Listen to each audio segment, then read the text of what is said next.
Bom, agora que a gente vai falar um pouco sobre o sistema renina-angiotensina-aldosterona, certo? A gente já viu várias coisas lá no capítulo de regulação da pressão arterial, mas aqui, entrando em rim em si, a gente vai ver ele um pouquinho mais explicativo. Primeira coisa para a gente falar aqui da fisiologia desse sistema, a gente precisa relembrar um pouquinho da anatomia e da histologia aqui da estrutura renal. Lembrando primeiramente que eu tinha a artéria renal aqui, certo? Duas artérias renais saindo tanto do lado direito quanto do lado esquerdo da aorta abdominal. E essas artérias iam se dividindo. Por exemplo, aqui eu tinha a artéria renal, aqui um exemplo à esquerda, né? Se divide em artérias segmentares, ó, cada um para cada segmento do rim. Essas artérias segmentares dividiam nas interlobárias, ou seja, cada uma dessas pirâmides aqui, que é as pirâmides de Malpighi, né? Ela é conhecida como lóbulos. Então, interlobários porque está entre elas. Aí, então tem essas interlobárias aqui que vai dar uma artériazinha chamada de artéria arqueada pelo seu formato, certo? Dessa artéria arqueada vai saindo várias pequenas artérias aqui, que são conhecidas como as artérias interlobulilhares, certo? Não são mais as interlobárias. E se eu aproximar essa artéria aqui interlobulilhar, ela tem como próxima rama essa ramazinha aqui, ó, que é a arteríola aferente, já é uma arteríola, certo? Já não é mais uma artéria. Aqui seria por último a artéria arqueada, né? Artéria interlobulilhar e a arteríola aferente. Aferente porque está chegando aqui. Aí vem, forma o glomérulo, do glomérulo sai a arteríola eferente. Mas lembra que essa arteríola eferente vai continuar aqui rodeando todo o sistema do néfron, certo? Que essas artériazinhas vão ser conhecidas como artérias peritubulares, porque está na periferia dos túbulos renais aqui, então ela continua envolvendo os túbulos renais. Então isso vai ser importante para a hora que a gente entrar nos hormônios lá do sistema renina-angiotensina-aldosterona. Então lembra, a arteríola aferente é o que está levando o fluxo, e a arteríola eferente é para o glomérulo, né? E a arteríola eferente está saindo do glomérulo e aqui está em contato com o túbulo renal, ou para reabsorver alguma substância aqui, ou para secretar alguma substância.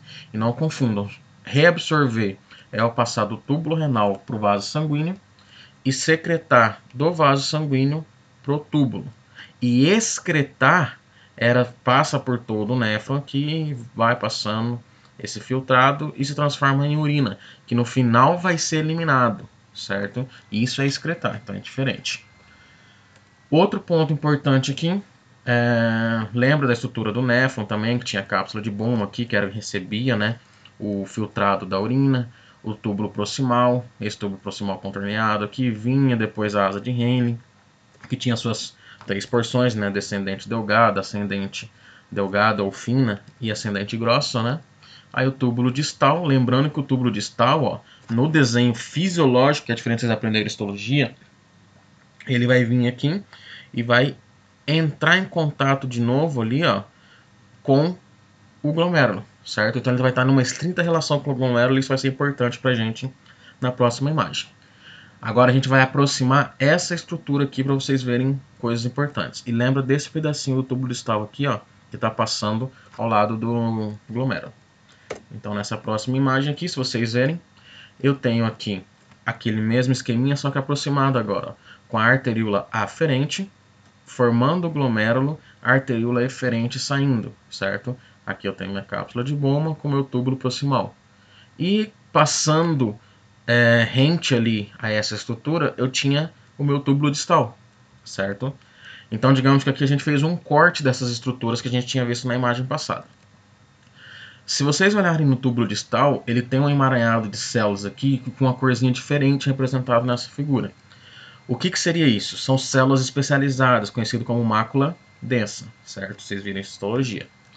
Outra célula diferenciada que eu quero que vocês olhem é que tanto na arteríola aferente quanto na eferente tem um grupo de células mais gordinhas aqui, aí mais escuras. Essas células são conhecidas como células justaglomerulares, certo? São células justaglomerular, porque também tinha um aparato justaglomerular, ou sistema justaglomerular. Porque esse aparato era formado por três estruturas. Uma, as células justaglomerulares. Duas, as células da mácula densa. E 3, aqui no meio tinha as células mesangiales, certo? Que tinha actina, miosina, servia para contração ali, sustentação, né? Mas o importante pra gente aqui é a mácula densa e a célula aqui justa glomerular. Tá. Quando eu falo que o rim controla a pressão arterial, como que ele faz isso? Ele tem dois sistemas principais. Um, quando a pressão está alta, ele precisa baixar essa pressão arterial. E outro, quando a pressão está baixa, ele tem que aumentar essa pressão arterial. Quando a pressão está alta, é fácil da gente lembrar. É só você lembrar de dois sistemas, natriurese e diurese de pressão, certo? O que seria natriurese? Eliminar sal pela urina. E diurese eliminar água. Ou seja, se sua pressão está alta, o que você tem que fazer? Tirar o sódio, o cloreto de sódio, né, o sal, e tirar a água do corpo. Consequentemente, o que vai acontecer com a pressão arterial? Vai baixar. Então é dessa forma que o rim regula a pressão quando ela está alta e ele necessita baixar.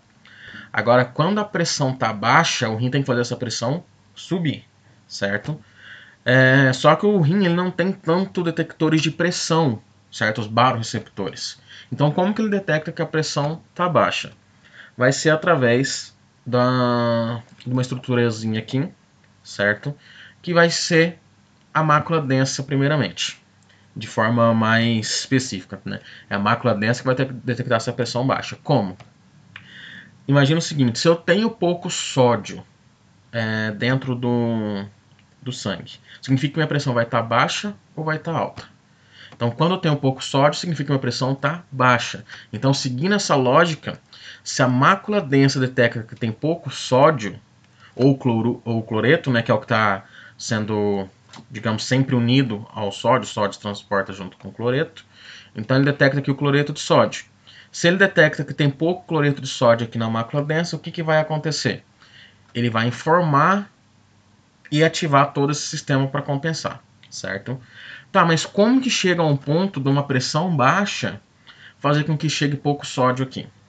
Imagina o seguinte, quando a pressão está baixa, vai estar vindo aqui um fluxo menos intenso, certo?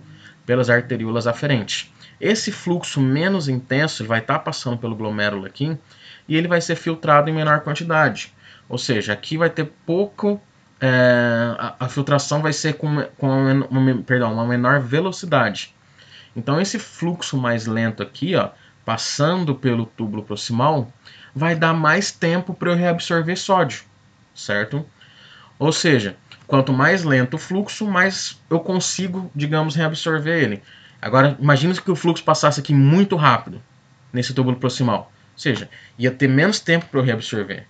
Então, consequentemente, se a pressão está baixa, esse fluxo vai vir mais lento, vai ser filtrado com menos velocidade e vai passar de maneira mais lenta aqui no túbulo proximal, certo? Passando de maneira mais lenta, eu vou reabsorver praticamente mais de 70% do sódio que eu tenho aqui. O normal ali está entre 60% e 70%, 65%. Mas aqui ele vai acabar reabsorvendo mais por quê? Porque o fluxo está lento. Então eu reabsorver muito mais sódio aqui do que o normal e vai estar vindo esse fluxo, esse sangue filtrado aqui, né, por todo o túbulo renal, que passa pela asa de Henle, vem indo, chega no túbulo distal.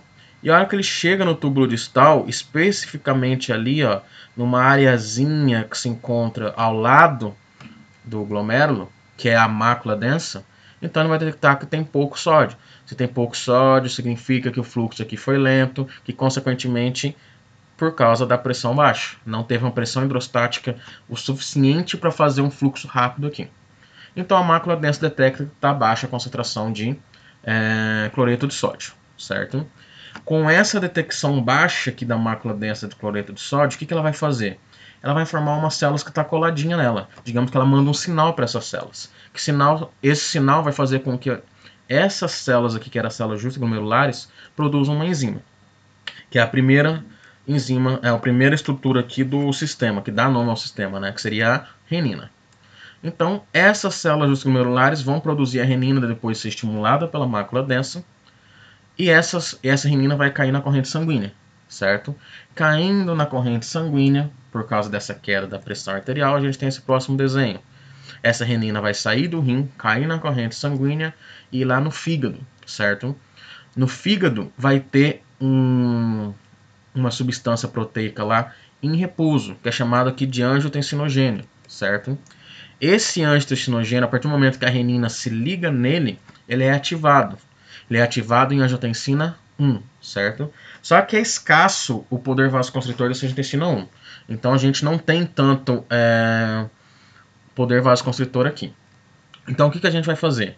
Essa angiotensina 1 vai passar lá nos vasos sanguíneos, nos capilares pulmonares, que no endotélio dele tem uma substância, uma enzima também. Principalmente lá, né? Tem mais lugares, mas principalmente concentrado no pulmão, por isso que aqui ele mostra somente o pulmão. Que é chamada de enzima conversora de angiotensina, ou ECA, certo? Essa enzima conversora de angiotensina vai converter a angiotensina 1 em angiotensina 2. E aí sim a gente tem um hormônio aqui que vai atuar fazendo as funções que a gente quer. Lembra, para que serve esse sistema? Quando a pressão está baixa, para aumentar a pressão arterial. Então aqui vai começar o aumento da pressão arterial. Primeira coisa que essa angiotensina 2 vai fazer. Ela vai lá e vai fazer vasoconstrição, certo? Só que tem uma característica muito importante da angiotensina. Ela é um potente vasoconstritor das arteríolas, certo? E eu não sei se vocês lembram lá do capítulo circulatório que a gente viu, que as arteríolas é o que tem o maior poder sobre a resistência vascular periférica. Ou seja, a resistência que os vasos sanguíneos faz sobre o fluxo. E se ele tem o maior poder, se as arteríolas têm o maior poder sobre a resistência vascular periférica, lembra que se eu for ver como que eu calculo a minha PA, certo? A minha PA é igual a débito cardíaco vezes a resistência vascular periférica, certo? Consequentemente, eu tenho aqui, então, o aumento da pressão arterial. Por quê? Porque ele está fazendo uma constrição das arteríolas, certo? Tá, então aqui já vem a primeira coisa que faz aumentar a pressão arterial, que é a constrição das arteríolas. Então já aumenta um pouco a PA. Outra consequência aqui é que ele também faz uma pequena vasoconstrição nas veias, certo? Do corpo. Se eu faço vasoconstrição das veias, isso bombeia mais sangue para o coração, aumentando o meu retorno venoso, certo? Quanto maior é o meu retorno venoso, maior vai ser o meu gasto cardíaco, o meu débito cardíaco. Isso segundo o mecanismo de Frank-Starling, né? Quando falo fisiologicamente disso. Então, consequentemente, essa pequena função nas veias também ajuda a aumentar ali a pressão arterial, porque também é um dos componentes da fórmula da pressão arterial, né? Então aumenta o gasto cardíaco. Então a primeira forma aqui. Segunda ação da angiotensina 2. Ela vai ir lá no rim, certo? E vai aumentar a reabsorção de sódio e água, certo? Então ela aumenta a reabsorção de sódio e água, fazendo ali uma retenção de sal e água. Como que ela faz isso? Digamos que ela vem e faz vasoconstrição de arteríolas, lembra disso? Então, consequentemente, tanto a arteríola aferente quanto a eferente vai ser afetada. Só que a eferente vai ser muito mais afetada do que a aferente. Porque eu não sei se vocês lembram, a aferente que eu tinha passado, ela tinha uma grande quantidade de prostaglandina. E a prostaglandina é um vasodilatador, certo? Então, vou ter menos ação dessa angiotensina 2 na aferente. Então, vai ter muito mais a constrição na eferente, certo? Só que, o que vai acontecer? Se está vindo sangue aqui na aferente, está vindo para o glomérulo, ele não está saindo na eferente, digamos assim, porque está em vasoconstrição, vai aumentar a pressão hidrostática aqui do glomérulo e vai filtrar mais, certo? Só que ao mesmo tempo que está filtrando mais, o fluxo aqui da eferente está mais lento. Toda vez que o fluxo está mais lento, dá tempo de eu reabsorver mais. Então eu vou ter uma maior eficácia nessa reabsorção de sódio e de água, entendeu? Então, consequentemente, que esses capilares peritubulares aqui com fluxo lento, vai dar mais tempo de eu reabsorver a substância para eles. Então, isso aumenta a reabsorção de sódio e água. Outra ação aqui que eu tenho da minha angiotensina 2, além de fazer a vasoconstrição e de fazer ali a reabsorção de sódio e água, que é que não está aqui, mas só para vocês lembrarem que também atua nessa parte, ele vai lá no hipotálamo, certo? Quando o hipotálamo detecta que tem angiotensina 2 ali passando, ele produz um hormônio chamado de ADH, ou seja, hormônio antidiurético. Esse hormônio antidiurético, o que ele vai fazer quando ele é liberado na corrente sanguínea? Vai lá e bloqueia a minha excreção de água no corpo. Então, digamos que ele detém a diurese, ele para a diurese. Por quê? Se eu quero aumentar minha pressão arterial, eu vou deixar perder líquido? Não. Eu vou e reabsorvo esse líquido, entendeu? Então, reabsorvendo esse líquido, consequentemente, o que vai acontecer com a minha PA? Vai aumentar. Outra coisa que o ADH faz. O ADH ele também é conhecido como vasopressina. Por quê? Ele é o mais potente vasoconstritor do corpo, entendeu? Então, consequentemente, ele faz vasoconstrição, segundo a lei de Ohm que a gente viu. Quando faz vasoconstrição, o que acontece com o fluxo? O fluxo diminui. O que acontece com a resistência? A resistência aumenta. O que acontece com a pressão? A pressão aumenta, entendeu?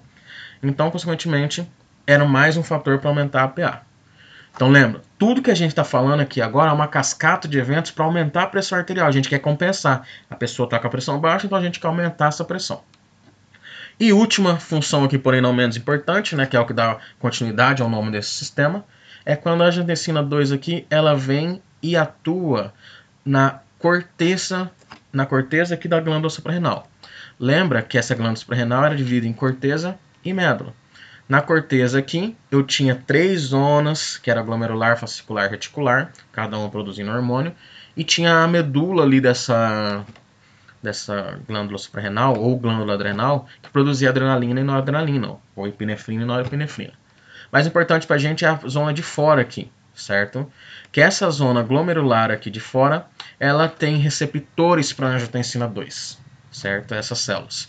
E esses receptores, quando ativado, quando tem a presença da angiotensina 2, faz com que essas células produzam ali a aldosterona, certo?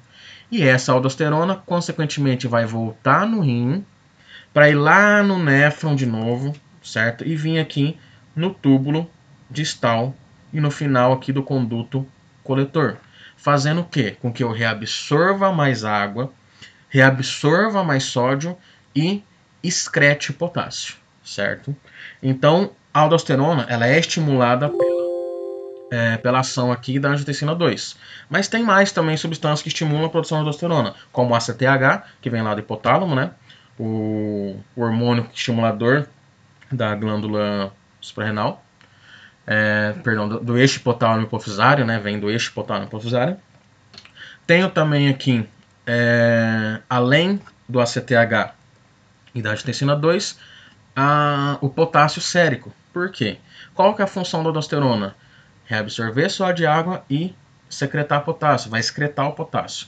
Então, quanto mais potássio tem, mais eu preciso de aldosterona. Por quê? Para eliminar esse potássio em excesso. Então, um outro agente que também atua na produção de aldosterona aqui é o potássio sérico, certo? A hipercalemia, ou hiperpotassemia, né? Então, resumidamente, a angiotensina 2 vem e estimula a aldosterona, que a aldosterona vem no rim novamente, aumenta a reabsorção de sódio e água. Se eu reabsorvo sódio e água, o que acontece com a PA?